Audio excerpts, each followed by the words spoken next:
지난주에 이어서 느헤미야에 대한 말씀을 오늘 계속해서 전해드리도록 합니다. 느헤미야가 이제 하나님의 은혜로 바사 왕국 고레스 칙령에 의해서 기적적으로 예루살렘으로 돌아오게 됩니다. 바벨론에 의해서 나라가 멸망한 지 70년이 지난 후였고 1차 기환운동이 일어난 지 80년이 지난 후였고 2차 기환운동이 일어난 지 13년이 흐른 후였습니다. 세상적으로 보면 다 잊혀지고 잊을 만한 사건임에도 불구하고 하나님께서 느헤미야의 마음속에 예루살렘을 향한 불같은 마음을 주셔서 예루살렘으로 귀환하게 하시고 나라를 재건하도록 하나님께서 역사해 주신 것입니다. 하나님의 역사는 세상의 역사를 뛰어넘는 것이고 세상에 아무리 큰 권력과 제국이라 할지라도 하나님 주권 아래에 있다는 것을 기억하시기 바랍니다. 예루살렘으로 돌아온 느헤미야 재건운동을 시작합니다. 1차 운동 때도 있었던 일이고 2차 운동 때도 있었던 일입니다. 돌아와 보니 항무지와 같은 예루살렘에서 나라를 재건한다는 것 얼마나 막막하고 어려운 일이었겠습니까? 한밤중에 홀로 나가 예루살렘을 다 둘러봅니다. 그리고 예루살렘을 어떻게 재건해야 될지 계획을 세웁니다. 그리고 사람들을 모아서 마음을 합치게 됩니다. 이때 70여 명의 지도자가 예레미야와 함께 마음을 합치게 됩니다. 온 백성과 함께 10개의 성문, 5개의 망대, 성벽공사 41구간 힘을 합쳐서 성벽을 재건하고 나라를 재건하는 일에 힘쓰게 됩니다. 그런데 이렇게 선하고 이렇게 훌륭한 일을 방해하는 자들이 나타납니다. 하나님의 일이란 순조롭게 진행되는 것이 없습니다. 방해하는 사람, 대적하는 사람이 나타나게 되는 것이고 이때 나타난 사람이 바로 산발락과 도비야라는 사람이었습니다. 오늘 읽은 4장 1절에 산발락이 우리가 성을 건축한다 함을 듣고 크게 분노하여 라고 하면서 말씀이 시작됩니다. 이 산발락은 사마리아 지방을 다스리는 총독이었습니다. 느헤미야가 예루살렘 성을 건축한다는 것을 곱게 보지 않았던 것입니다. 예루살렘이 부흥하는 것을 원하지 않았습니다. 그런데 실제적으로 느헤미야가 재건운동을 시작하자 크게 분노하고 대적하게 됩니다. 느헤미야가 하는 말을 비웃고 조롱하고 시험하고 멸시하고 헐뜯기 시작합니다. 오늘 말씀에도 보면 이 미약한 유다 사람들이 무슨 일을 하려는가? 스스로 경고하게 하려는가? 제사를 드리려는가? 하루의 일을 마치려는가? 불탄 돌을 흙 무더기에서 다시 일으키려는가? 미약하다는 것은 노쇠하고 허약하다는 것이었어요. 유다 사람들을 우습게 알고 깔보는 조롱하는 말투였습니다. 불탄 돌이라는 것은 다시 회복할 수 없다는 것입니다. 조롱하고 반대하는 산발락의 조롱을 듣게 됩니다. 느헤미야가 하는 일을 중단시킬 목적으로 산발락이 이렇게 조롱하는 것이었습니다. 이런 조롱의 소리를 듣게 되면 어떤 마음이 들어올까? 아마 대부분 사람들은 나는 이 일을 중단해야 되겠구나. 이렇게 조롱을 들으면서까지 이 일을 해야만 되는가? 나는 이 일을 할 만한 능력이 없구나 라고 하면서 대부분 사람들은 마음이 약해지고 무너지고 심지어는 하던 일을 중단하고 포기하게 됩니다. 우리의 삶도 마찬가지 아닙니까? 비웃음과 조롱을 당하면 대부분 사람들은 마음이 무너지고 상처를 받고 포기하고 중단하는 것이 대부분 사람들의 모습인 것입니다. 이렇게 비난하는 자가 산발락뿐만이 아니었습니다. 암몬 사람 도비야도 나서게 됩니다. 도비야가 말하기를 그들이 건축하는 돌 성벽은 여우가 올라가도 무너지리라. 여우는 생각보다 비교적 작은 동물이에요. 여우의 무게가 얼마나 되겠어요? 느헤미야를 중심으로 열심히 땀 흘려서 성벽을 재건하고 나라를 세우고자 하는데 그들이 그렇게 고생하며 세운 그 성벽을 헐뜯고 그리고 형편없는 것으로 조롱하는 도비야의 조롱이었던 것입니다. 성도 여러분, 우리는 조롱하는 사람, 비웃는 사람이 아니라 응원하고 격려하는 사람이 될 수 있기를 바랍니다. 시기하고 방해하는 사람이 아니라 축복하고 도와주는 사람이 되어서 함께 하나님의 일을 이루어가는 하나님의 사람이 되어야 합니다. 이러한 조롱을 받았을 때 느헤미야가 어떻게 반응했는가가 중요합니다. 나 같으면 어떻게 이러한 조롱 앞에 반응을 하게 되었을까? 대부분 사람들은 포기하고 그리고 중단하게 됩니다. 그러나 느헤미야는 이러한 조롱을 받았을 때 어떻게 대응하고 무슨 선택을 하였을까? 느헤미야의 선택이 참으로 중요했어요. 느헤미야의 선택은 바로 기도하기 시작하는 것이었습니다. 놀라운 일이었어요. 어떻게 이런 조롱 가운데서도 기도하는 것을 선택할 수 있었을까? 그래서 오늘 4절 말씀에 느헤미야의 간절한 기도가 나오기 시작합니다. 우리 하나님, 우리 하나님이여, 우리의 기도, 우리 하나님이여 들으시옵소서. 우리가 업신여김을 받았나이다라고 하면서 하나님을 바라보며 하나님 앞에 기도하는 것이 느헤미야의 첫 번째 반응이었어요. 오늘 기도하는 것을 보면 우리 하나님이여라고 하면서 하나님을 바라보고 기도합니다. 우리가 업신여김을 당하나이다. 내가 지금 겪고 있는 조롱의 현장을 그대로 하나님 앞에 토하기 시작합니다. 내가 당하는 감정과 상처를 숨기거나 은폐하지 않았어요. 나는 아무렇지도 않다라고 생각하지도 않았어요. 내가 겪는 아픔과 상처와 조롱을 하나님 앞에 그대로 감정을 토해내기 시작합니다. 하나님, 우리가 업신여김을 당하나이다. 그리고 하나님의 도움을 구합니다. 자신의 감정을 하나님 앞에 솔직하게 드러내고 하나님께 기도하며 이 조롱을 이겨 나갔다는 것입니다. 느헤미야가 이렇게 기도한 이유가 있었죠. 느헤미야는 예루살렘 땅에 귀환하지 않아도 될 만한 바사 왕국에서 출세한 사람이었어요. 그곳에서 편안하게 살 수도 있었어요. 그런데 고향 땅 소식을 듣고 하나님께서 통회하는 마음을 주셨어요. 수일 동안 슬퍼하며 기도하는 가운데 내가 항무지가 된 예루살렘에 가서 나라를 재건해야 되겠다고 하나님이 마음을 주신 것이었어요. 느헤미야는 부귀영화를 다 포기하고 하나님이 주신 마음에 순종해서 예루살렘에 귀환해서 항무지와 같은 이곳에서 성벽을 재건하는 일을 시작한 거예요. 이 마음을 누가 주셨습니까? 하나님이 주신 거예요. 하나님이 이 귀한 마음을 주신 거예요. 그런데 산발락과 도비아가 이 마음을 조롱하는 것이었어요. 그러자 느헤미야는 이것은 하나님을 모욕하는 일이라고 받아들인 거예요. 나는 하나님께서 주신 사명을 감당하기 위해서 충성을 다하고 있는데 하나님이 주신 이 귀한 마음을 조롱하는 것은 하나님을 모욕하는 것이라 받아들였던 것입니다. 그래서 먼저는 하나님 앞에 엎드려 기도한 거예요. 성벽 건축을 중단하지 않았어요. 더 단단한 믿음의 마음을 가지고 이겨 나갔던 것입니다. 여기서 포기하게 되면 진짜 조롱거리가 되지 않습니까? 세상의 조롱 앞에 약해지면 하나님의 사람의 믿음이 조롱거리가 되지 않겠습니까? 그래서 더 단단하게 기도하면서 이러한 조롱과 핍박을 이겨 나갔던 것입니다. 그러자 이어서 산발락과 도비앗의 2차 공격이 시작됩니다. 2차 가해, 2차 공격이 더 무서운 거예요. 1차 공격으로 끝나는 경우는 거의 없어요. 두 번째는 산발락과 도비앗이 두 사람의 조롱과 핍박으로 통하지 않게 되자 주변 나라들을 선동하기 시작합니다. 아라비아 사람, 암몬 사람, 아스돗 사람, 못된 일을 하는 사람들은 혼자 일을 하지 않습니다.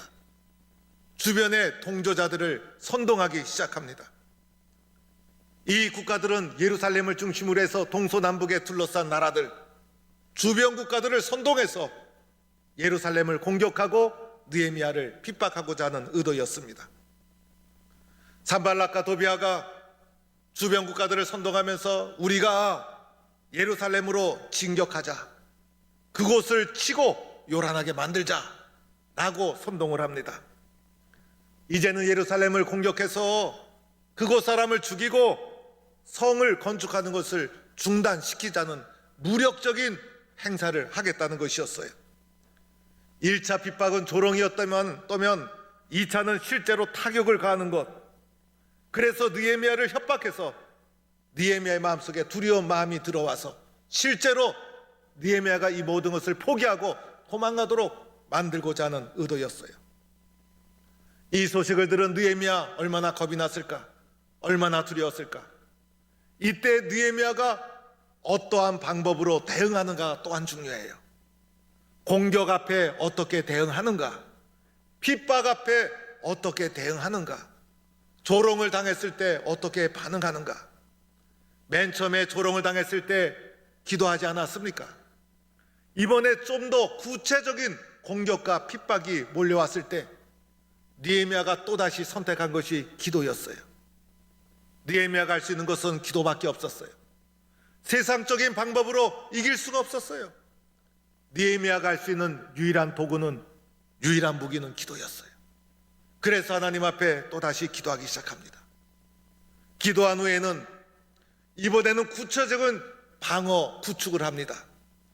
사람들을 모아서 주야로 방비하게 하고 파수꾼을 세우고, 그러함에도 불구하고 주변 연합군이 진격해 온다는 소문이 돌자 내부의 동요가 일어납니다. 주변 사람들이 산발랏이 공격하면 우리는 다 죽습니다. 느헤미야여, 늦지 않았습니다. 우리 빨리 항복합시다. 이렇게 내부의 분열이 일어납니다. 여러분, 그렇지 않겠습니까? 그러나 내부의 균열이 일어나고 외부의 핍박이 점점 거세오는 상황 속에서 느헤미야는 더 하나님 앞에 매달립니다. 그리고 일어나서 백성들을 안심시킵니다. 두려워하지 맙시다. 지극히 크고 두려우신 하나님을 기억합시다. 형제와 자녀와 아내와 우리 후손들을 위해서 싸워 나갑시다. 믿음으로 그들을 독려해서 그들을 하나로 만들어냅니다. 흩어졌던 마음이 하나로 돌아오게 되고 백성들의 마음이 합쳐집니다. 이전보다 더 열심히 일을 하고 한 마음이 됩니다. 성벽 건축하는 것을 중단하지 않습니다.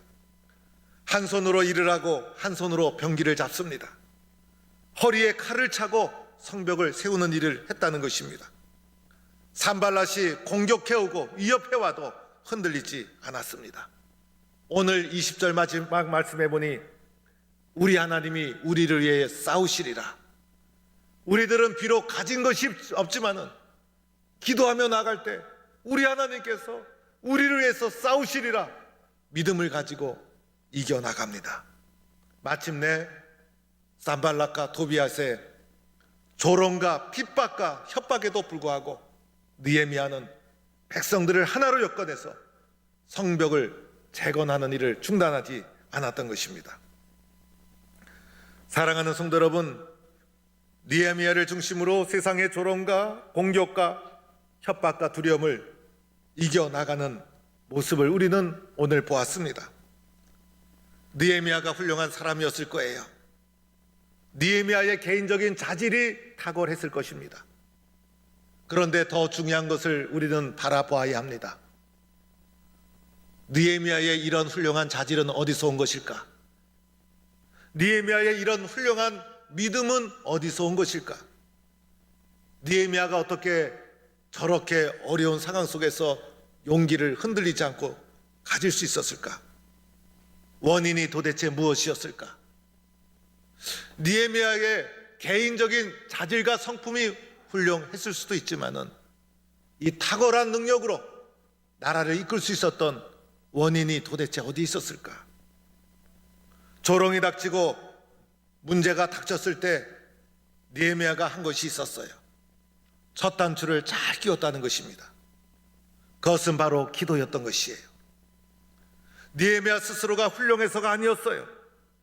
하나님께 기도하는 순간 하나님이 그를 도와주셨던 것입니다. 느헤미야의 지혜는 기도의 결과 하나님이 주신 것이었어요. 느헤미야의 용기는 기도의 결과 하나님이 주신 것이었어요. 세상적인 용기로 그런 용기를 가질 수가 없어요. 그러나 하나님께 의지하는 문제 해결의 첫 단추를 잘 끼우자 하나님이 그에게 용기를 주신 것이었어요. 느헤미야의 탁월한 리더십 누가 주신 것일까요? 하나님이 주신 것이었어요. 기도의 결과 하나님이 주신 것이었어요. 느헤미야 문제 해결의 첫 단추 기도였던 것이에요. 모든 것은 기도의 결과 하나님이 주셨다는 것입니다. 느헤미야의 기도는 두 가지 차원이 있었어요. 하나는 수직적으로 하나님께 기도하는 것이었어요. 개인적으로 하나님께 먼저 기도하는 것이었어요. 오늘 우리가 온라인 시대를 살아가고 있지 않습니까? 일사가고 운동하면서 교회에서 하던 신앙행위가 가정으로 개인으로 들어가게 되었어요. 개인이 먼저 무릎 꿇지 않으면 안 된다는 것입니다. 오늘 4절 말씀에 느헤미야가 조롱을 받았을 때 제일 먼저 한 것, 우리 하나님이여 들으시옵소서, 우리 하나님이여 들으시옵소서. 하나님 앞에 문제를 가지고 나가 기도하는 기도의 첫 단추를 잘 끼웠다는 것입니다. 이것을 개인적으로 하나님과의 수직적인 관계 속에서 첫 단추를 잘 끼운 것이었어요. 여기에서 문제가 해결되기 시작했던 것입니다. 느헤미야가 가졌던 지혜와 용기와 믿음, 이 모든 것 기도의 결과 하나님이 주신 것이었어요. 그가 지식이 있었고 능력이 있었고 용기가 있었더라면 기도하지 않아도 됐을 거예요. 그러나 조롱 앞에서 능력이 없었어요. 그래서 하나님께 기도했던 거예요. 그 결과 하나님이 용기도 주시고 지혜도 주시고 분별력도 주신 것이었어요. 이때 느헤미야가 하나님을 찾지 않고 세상 방법을 찾았다면 어떻게 되었을까? 세상 방법을 찾아 헤매다가 아무런 일도 이루지 못하고 쓰러지고 말았을 거예요. 하나님을 찾았기 때문에 일어설 수가 있었고 조롱과 핍박을 이겨 나갈 수가 있었던 것입니다. 보통 사람들은 위기가 닥치면 익숙한 것을 찾게 됩니다.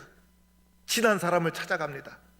내가 늘 문제를 해결했던 익숙한 방법, 친한 사람을 찾아서 세상적인 방법으로 문제를 해결하고자 하는 것이 세상 사람들의 일반적인 방법입니다. 그런데 느헤미야가 문제가 닥치자 하나님께 기도했다는 것은 무엇을 말해줍니까? 느헤미야는 이것이 익숙한 방법이었다는 거예요. 이것이 친숙한 방법이었다는 거예요. 그래서 사람 찾아가지 않고 세상적인 익숙한 방법을 선택하지 않고 자기에게 가장 익숙한 방법이었던 기도, 그 기도를 하나님께 먼저 했다는 것입니다. 그래서 느헤미야는 기도를 통해서 하나님과의 관계가 늘 살아있었던 거예요. 그래서 조롱과 핍박이 닥치자 하나님 앞에 먼저 무릎 꿇어 기도해서 기도를 통해서 하나님이 주신 지혜와 용기를 가지고 문제를 헤쳐 나갔던 것입니다. 우리 앞에 세상의 어려움이 밀려올 때 하나님 앞에 느헤미야처럼 먼저 무릎 꿇어 기도하는 성도가 될 수 있기를 바랍니다. 문제 해결의 첫 단추를 지혜롭게 잘 끼워서 응답받는 성도가 될 수 있기를 축원합니다. 또 하나 기도는 수평적 기도의 차원이 있어요. 그래서 느헤미야가 하나님께 기도하면서 동시에 느헤미야와 함께하는 기도하는 사람들이 있었다는 사실이에요. 그래서 느헤미야가 기도할 때 항상 이렇게 기도합니다. 우리 하나님이여, 우리 하나님이여. 우리라는 말을 공동체적인 용어를 사용합니다. 그리고 느헤미야가 기도할 때 함께 해주는 사람이 있었어요. 붙잡아주는 사람이 있었어요. 함께 느헤미야의 기도의 현장에 참여하고 도와주는 사람이 있었던 것입니다. 즉 느헤미야와 믿음의 마음을 함께 나누는 사람들, 공동체, 오늘로 적용해보면 교회가 있었다는 것입니다. 나를 영적으로 붙잡아주는 교회 공동체의 소중함, 나와 함께 기도해주는 기도하는 사람들의 소중함을 느헤미야가 이런 공동체가 옆에 있었다는 것입니다. 느헤미야가 성벽을 건축할 때도 혼자 한 것이 아니었죠. 70여 명의 지도자가 함께했고, 오늘 말씀에도 보면 한 손에서는 무기를 잡고 한 손은 집을 짓고 허리에 칼을 차고 마음을 모아 건축하는 일에 함께하고 헌신하는 사람들이 있었다는 것입니다.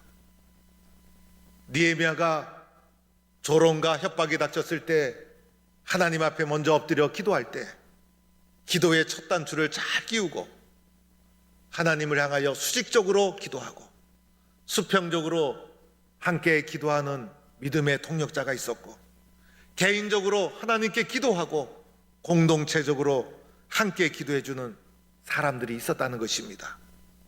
이 기도가 느헤미야를 살린 것이고 예루살렘과 유대가 재건되는 큰 능력이 되었던 것입니다. 우리는 다음 주일에 추수감사 만남의 주일을 맞이하게 됩니다. 어느새 2020년도도 코로나와 함께하다 보니 1년이 다 지나가고 추수감사 만남의 주일을 맞이하게 되었어요. 예년 같았으면 추수감사 만남의 주일을 떠들썩하게 지키면서 예배도 우리가 정교인이 한 자리에 모여서 예배를 드렸어요.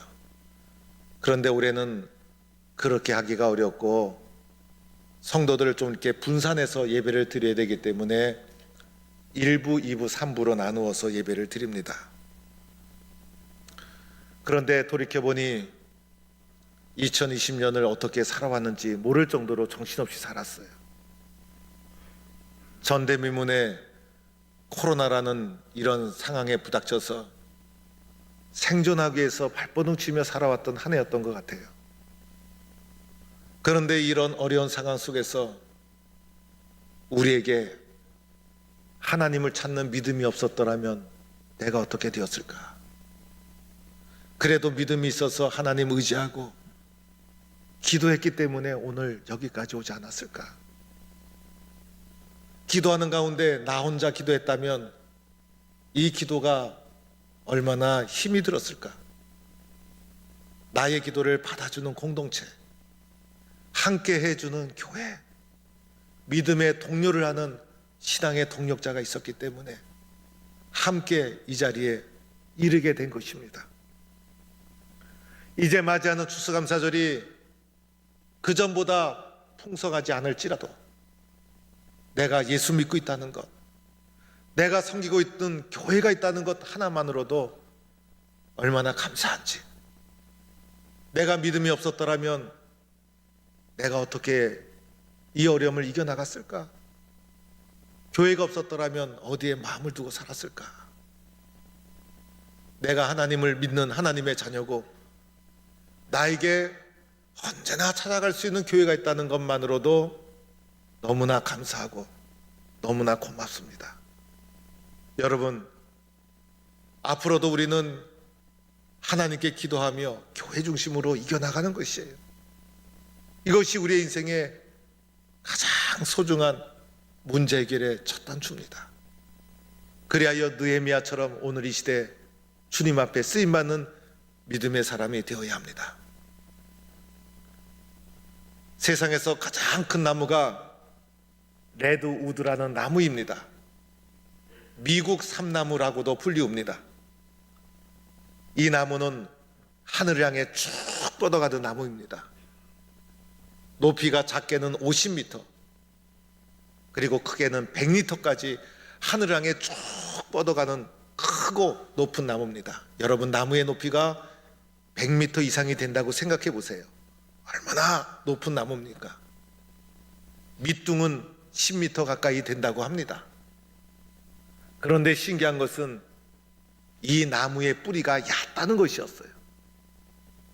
불과 땅 2, 3m 깊이밖에 나무의 뿌리가 내려가질 않습니다. 그래서 저렇게 높은 나무가, 저렇게 큰 나무가 뿌리가 그렇게 표면에 얕게 있으니 태풍이 불고 바람이 불면 무너지지 않을까? 쓰러지지 않을까? 어떻게 비바람을 헤치며 그 나무가 쓰러지지 않고 버티고 있는 것일까? 신기합니다. 그런데 이 나무가 쓰러지지 않는 이유가 있었어요. 이 나무의 뿌리가 땅 밑 깊숙이 들어가는 것이 아니라 옆으로 넓게 퍼지는 특징을 가지고 있어요. 그래서 뿌리가 밑으로는 들어가지 않지만은 옆으로 퍼지면서 옆에 있는 삼나무와 뿌리가 얽히게 됩니다. 그래서 그렇게 큰 나무가 태풍이 오고 바람이 불어치고 눈보라가 휘몰아쳐도 버티는 이유는 옆으로 쫙 퍼져서 옆에 있는 뿌리와 서로가 얽혀 있기 때문에 어떤 바람이 불어와도 튼튼하게 버티고 있는 것입니다. 사랑하는 성도 여러분, 우리의 삶 속에 어떤 위기가 닥치고 조롱이 닥치고 어려움이 닥쳐도 하나님을 향하여 높이 뻗어 있는 기도의 영사, 옆으로는 성도들끼리 서로가 얽혀서 뜨겁게 기도하는 공동체, 그리하여 느헤미야처럼 세상을 이겨나가는 하나님의 사람이 될 수 있기를 간절히 축원합니다.